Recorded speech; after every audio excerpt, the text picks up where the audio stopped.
no matter how good of a day or bad of a day a school personnel is having, they think about someone else in the course of the day. And that's not true in the rest of the world.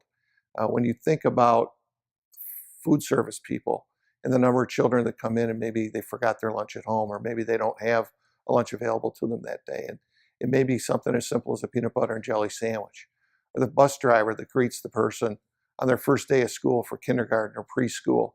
Those people are the first educators that any student might run into. From my perspective, that's one of the best things about our members, is that now, even in their retirement, they still see their lives in the same format that they did as an active employee.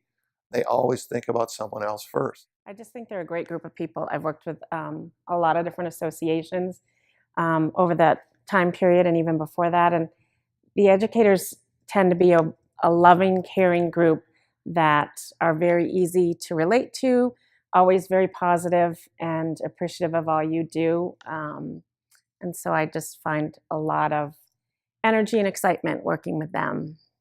It's just very, it's, I think, what the human experience is all about, is reaching out to others and just making the world a little bit better place than it was when you got here. It's special to me because our emphasis is on service. We adopted the motto, and we live by it, that we serve everybody, serve and not to be served. And our whole success has been based upon the service we provide to our own members, to members of the community, to in-service teachers, professionals of all levels, and as children. Children are very important to us, so we provide many services for them also. We have projects such as the Little Free Library that's in our community. It's in a very diverse community. We provide books that are not only in English, but in Spanish for the neighborhood, for the adults, the children. There is a lot of volunteerism in all different aspects of education and community life. A lot of them continue to substitute teach.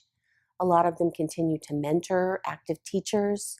And a lot of them just continue on with their lifelong volunteering that they've been doing when they were working. They're doing back to school supply drives. They're doing canned food drives. And retired teachers are giving back in many ways in their local communities. They're involved in city councils. They don't just retire and become disengaged from their community. They continue to be involved, and it's exciting to see what they're doing. Another project that we have that's fun, we work with our food bank. And so we have something called a Super Bowl.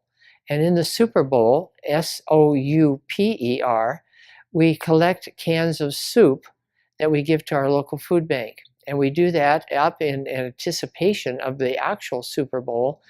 And so they all get to bring something and put it in the basket representing the team that they think they would like to see win the Super Bowl. And so it becomes a personal contest. What's really exciting about us working with the Super Bowl is not only do we have collection points at the senior center, but we have collection points at our YMCA, and we have collection points at one of our local high schools. And so we get the high school students also helping do that, and we coordinate that and then deliver the contents of the collection to the food bank in Sheridan County. Fact that we do the advocacy for protecting our pensions and other post-employee benefits, health insurance, and so forth. And I think it's imperative that our members stay interested in politics and understand that every decision that is made that affects their pension, their health insurance, and so forth in their retirement is made by a politician or by someone who is appointed by a politician.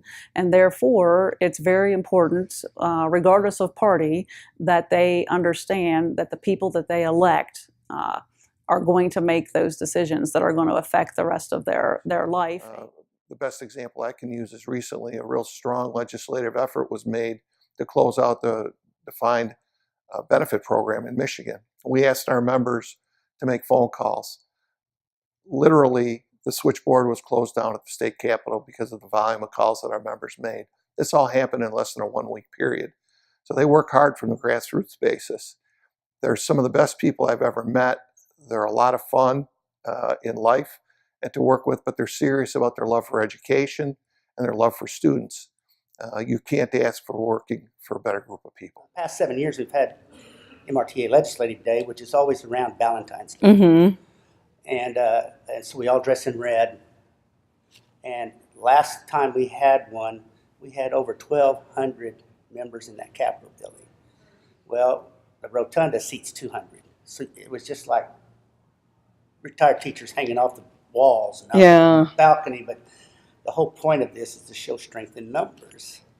And we really are very good at that because they show up. And our motto at MRTA is the world is run by those who show up. So you have to show I up. think they're not just a teacher. I think it's a calling. I really do. And I think they are a teacher, a parent, a caregiver, mentor. There's just so many things they do. You know, it's just amazing. And people don't realize it. And that is real hard when you go to the State House and you talk to legislators and they look at retirees that just costing the state money and, you know, they just get too much. And I think, no, they've given everything. They don't get too much. So that is a different breed of people that you don't see everywhere.